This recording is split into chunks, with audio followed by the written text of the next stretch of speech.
Jenny, I'm home. I know, Father. Hello, everyone. This is Ray Green introducing another program in the series of Famous Fathers. You've just heard the voice of Howard Lindsay, star and co-author of that great comedy hit Life with Father, greeting Vinny with his usual homecoming. Of course, Mr. Lindsay's not back with us yet due to ill health, but we do have our famous guest father with us today, as well as a famous guest mother. Our guest father is truly a famous American father and the son of one of the most famous of all American fathers, the late President of the United States, Theodore Roosevelt. And that, of course, means that today we're honored in having with us as our guest father, Colonel Theodore Roosevelt. He was received many citations from foreign governments for his service overseas in the last World War, as well as the Distinguished Service Cross from this country. He was right in the midst of the most important battles of that war, was Assistant Secretary of the Navy upon his return, Governor of Puerto Rico, the Governor General of the Philippine Islands, has made several expeditions to Asia. He was one of the original organizers of the American Legion, has received the Order of the Jade, which has been awarded to only a few people throughout the world for distinguished service to China. He's the Vice President of the Boy Scouts of America, has written many books, and since 1935 he has been and still is editor and Vice President of the Doubleday Duran Publishing Company. He's the father of 4 children, 2 daughters and 2 sons. But I could go on for hours and tell you about Colonel Theodore Roosevelt, but you're probably just as familiar with this outstanding American as I am. Our famous mother is the wife of the famous author, John Phillips Marquand, who in 1938 was awarded the Pulitzer Prize for his best-selling book, The Late George Appley. Mr. Marquand also saw service in the last World War, and in 1916 he served on the Mexican border with the Massachusetts National Guard during the Pancho Villa fracas. Our 2 distinguished guests are going to have somewhat of a debate on the subject, father's position in the household. We'll probably have lots of fun, but first, a word of interest to all.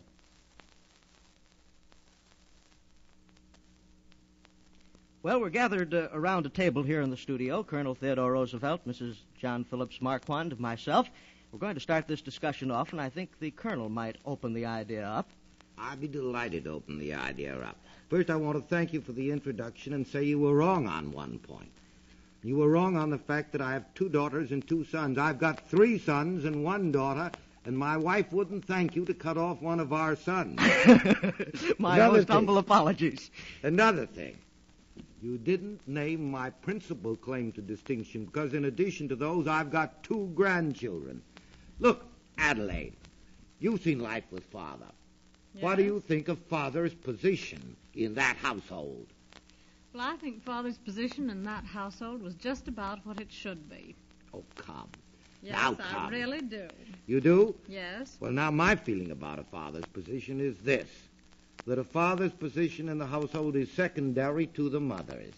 The mother's got the responsibility for bringing up those children, and she calls in the father as an aid and advisor. Well, I know in my household I should have the responsibility for running the dull little routine of the house. And when you speak of bringing up children, of course, I have 1 small child, a year old, which makes me very capable authority on education of children from 1 to 21. Adelaide, that makes me think of something that Mother always used to say. Mother said she wanted to have 12 children. She said that 1 child took all your time and 12 couldn't do more. So there you are. Do you see right on that? I agree with her, and I think it's perfectly deplorable the way the families in the United States have fewer and fewer children now, particularly the educated people who could give something to their children, and it's always a discreet tool. Adelaide, you know Eleanor, my wife. Do you think that I'm head of that household? Honestly now. Well, I know that in your household there's a great deal of talk of humility on your part and a great humble act, but when you really look down underneath, I have a very definite idea as to who runs the works. Now, that makes me think that you were siding with my wife because she always pulls that particular kind of camouflage over some arbitrary act of hers. Adelaide, one story that's always amused me was something that happened to my father. Happened to us and to my father when we were all little. You know, we used to go off on picnics because, of course, your father used to go with us on some of these picnics. This time we were going out to Lloyd's Neck, which is near Oyster Bay, and we all went out in rowboats. It was a very hot day. And Father took all of us children out walking. We ranged from about 15 to about 6 in age, and there were about anywhere from 10 to 20 of us. And we got hotter and hotter, and the water looked beautiful, but we brought no bathing suits. Father finally cut the Gordian knot by saying, "Go in with your clothes on." We went in with our clothes on. And we had a grand time, and we started back to where the assembled mothers were. And I can remember, as if it were today, as we approached them, and they heard us coming, one of them looked up, then another, and then the look of horror and surprise that came over their faces when they realized that we'd been in bathing with our clothes on. We weren't in disgrace. Father was, the head of the family. It'll amuse you too, Mr. Green, because coming back from that, we rode back in a boat, and I was in the boat with Father and my brother Kermit. Kermit had croup, or was usually having croup in the evening, and I can hear my mother talking to Kermit. "Now, Kermit, put this coat and wrap it around you.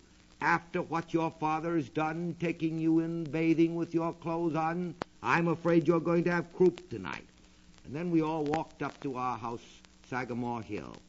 And Mother walked ahead, and Father came after her, and we all trooped along after him. And when we got to the house, Mother said, as she went in the door to the children, "Come, children, now. I'm going to give you medicine to see that you don't get a cold." And we hung back, and the door closed. And Father was standing behind, and he'd been saying very, very little for a long while. And we turned to Father, and we said, "Father, won't you please stop Mother giving us medicine?" And I can see Father as he turned around to us and said, "Children, I shan't attempt to stop your mother. I'll be very fortunate if she doesn't give me medicine, too." Now, that was his position in the family, Adelaide. Well, I can almost match you with a swimming with clothes on story that really ties up to my father, too. My father always had an idea that all of his daughters should earn their living, no matter what. We must be able to earn our living whether we had to or not. A darn good idea. And he decided that we should all go to college. And when we went out into the world, at first we were never given too much money. We had to rustle a bit for ourselves. And the first time I ever crossed the continent, I got to Glacier Park. And I had driven out there in a Ford with another girl. And when we got there, the one thing we wanted to do was to take one of these very nice, expensive horseback trips. But we didn't have enough money. It came to $10 or $12 a day with your guide and horse, and we hung around the hotel hoping that some break would come, and all of a sudden a movie company turned up, which was taking movies for the Great Northern Railroad. And they said that we could go along if we would pose in the movies. Yeah. And we could get a free horse and a free camping trip. So we thought this was wonderful, and it was just smooth. All we had to do was to take the trips that we'd be taking anyway. But the rub came when way up in Brown's Pass there was a glacier running down into a pool and an iceberg in the middle of it. And I had to swim out to the iceberg with my clothes on and climb up. And I felt that day I had well earned my $12 trip. I think that's delightful. Adelaide, you know, that brings up a point that I think is quite important in the question of children. I think that they are very apt in this modern overdone cult to emphasize the importance of the children over the importance of the parents, to soften the children up, make them conceited and self-centered. How about it? Agree with me? I certainly do agree with you, and I think from all the conversation I've heard about some of the ultramodern schools that they're all built around the child. The home must be built around the child, and every bit of atmosphere that comes into the home is just calculated to be just the right thing for a child, and that to me gives the child a very poor basis to start life on. He doesn't have the shocks. He's protected, and well, I agree with you, and I think there's another awful thing that's done then. the child gradually begins to think of herself or himself as the center of the universe to which everybody should bow down, and doesn't realize that they've got to have thought for the feelings of others and look out for themselves. Now, Adelaide, you said about your father making you all feel that you had to support yourselves, that you had to pull your own weight in the boat. Father always made us think that. We've always made our children think that. Matter of fact, you know, Father used to say to us, "Children, I'll give you the best education I can afford. And when you're through your education, it's root, hog, or die."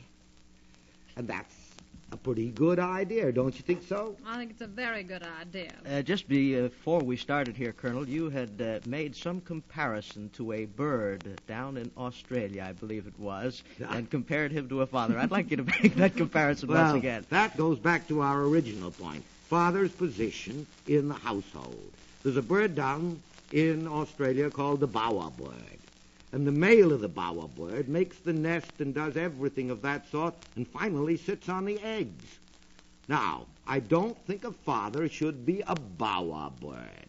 I think a father should go out, rustle, provide the means of maintaining the household, protect the household, but realize that within the household and making the household, the mother is supreme. Yes, that's true. Do you agree with that, Mrs. Marquand? I certainly do. Well, we're running a little bit short of time here, and I'm sure both of you must have some last word to our audience. Well, I've got a last word right now, and I want to go back again to what we were talking about just before. I think all fathers and mothers should bear in mind two thoughts in bringing up their children. The first is to bring those children up so they're not selfish. And the second is to make them realize that in this world, every tub must stand on its own bottom, and that those children must go out and face the world on their own responsibility. Those are the two important things I think parents should bear in mind. Well, my last word is just to say that I think your last word is just as it should be, which is what a mother should say, isn't it? No! That's a horrid thing to say to me. This seems to be the one time where the gentleman instead of the lady has had the last word. And thanks very, very much to you, Colonel Theodore Roosevelt, and to you, Mrs. John Phillips Marquand, for coming in with us. And now, before we say good night or good afternoon, a word of interest to all. And so we come to the close in another in the series of programs, Famous Fathers. Remember that next week we'll be back again at this same time with another famous guest father and also a famous guest conductor to fill Howard Lindsay's place during his absence. And now, on behalf of Colonel Theodore Roosevelt and Mrs. John Phillips Marquand, this is Ray Green, hoping that you'll make your life with father and mother a very, very happy one.